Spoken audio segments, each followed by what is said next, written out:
கர்த்தருடைய பரிசுத்த நாம ஸ்தோத்திரம். கர்த்தர் நல்லவர், அவர் கிருபை என்றும் உள்ளது. இந்த சங்கீதங்கள் புஸ்தகம் 37ஆம் அதிகாரம் 27ஆம் வசனத்தில் சொல்லப்பட்ட பிரகாரம், நல்ல மனுஷனுடைய நடைகள் கர்த்தரால் உறுதிப்படும், அவன் வழியின் மேல் அவர் பிரியமாக இருக்கிறார். இந்த வசனத்தின்படியாக ஆண்டவர் ஒரு நல்ல மனுஷனுடைய நடைகளை உறுதிப்படுத்தி அவனுடைய வழியின் மேல் பிரியமாக இருக்கிறார். நாம் ஒவ்வொரு நாளும் தேவனோடு நடக்கிற பாதையில் நாம் அவருக்கு பிரியமானவர்களாக வாழ அவர் விரும்புகிறார். அநேக சமயங்களில் நாம் அவருக்கு பிரியமானதை செய்யாத சூழ்நிலையில் நாம் வழிமாறி அவரை விட்டு பிரிகிறோம். இப்படிப்பட்ட சூழ்நிலையில் கூட அவருடைய கரம் நமக்கு உதவி செய்து அவருடைய வழியில் நடக்க உதவி செய்யக்கூடியதாக இருக்கிறது. ஒரு மனுஷன் தேவனுக்கு பிரியமானவனாக இருக்கும்போது அவனை அவர் தம்முடைய வழியில் நடத்த விரும்புகிறார். ஆபிரகாம் கூட தேவனுக்கு பிரியமானதை செய்யாமல் காணப்பட்ட போது அவனை ஆண்டவர் கடிந்து கொண்டு, நீ உத்தமனாயிரு என்று சொன்னார்.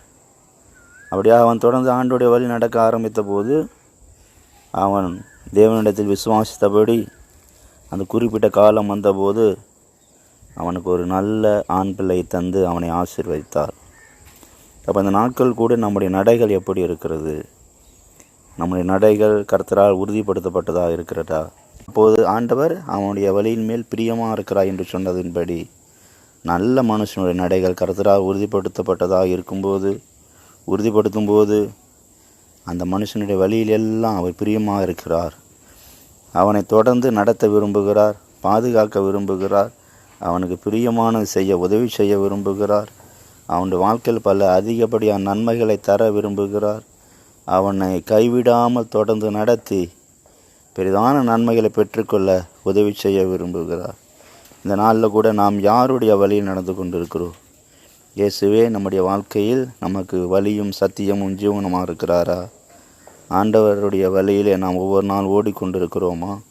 அவருக்கு இஷ்டமானது செய்து கொண்டிருக்கிறோமா?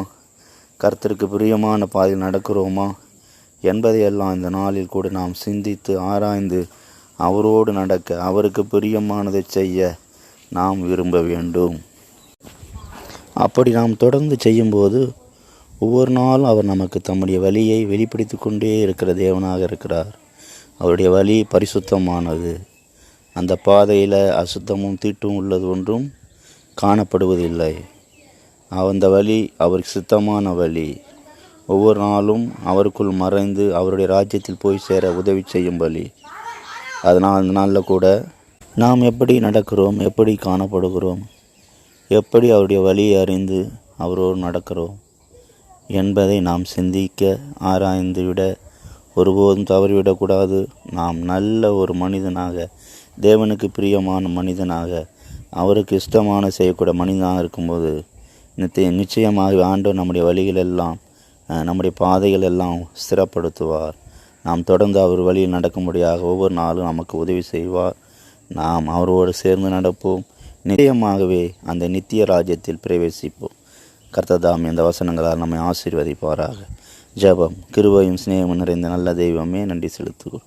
இந்த நாளை நீர் ஆசீர்வதி. இந்த நாளில் கூட நீர் எங்களோடு பேசும் நல்ல வசனங்களுக்காக நன்றி செலுத்துகிறோம். ஆண்டவரே, நம்முடைய வழியில் நடக்க எங்களுக்கு இன்னும் கிருபைதார். அந்த நித்திய வழியில் நடக்க உதவி செய்யும். பரலோக ராஜ்யத்தில் பிரவேசிக்க உதவி செய்யும். ஆசீர்வதி. இயேசு நாமத்தில் பிதாவே, ஆமென்.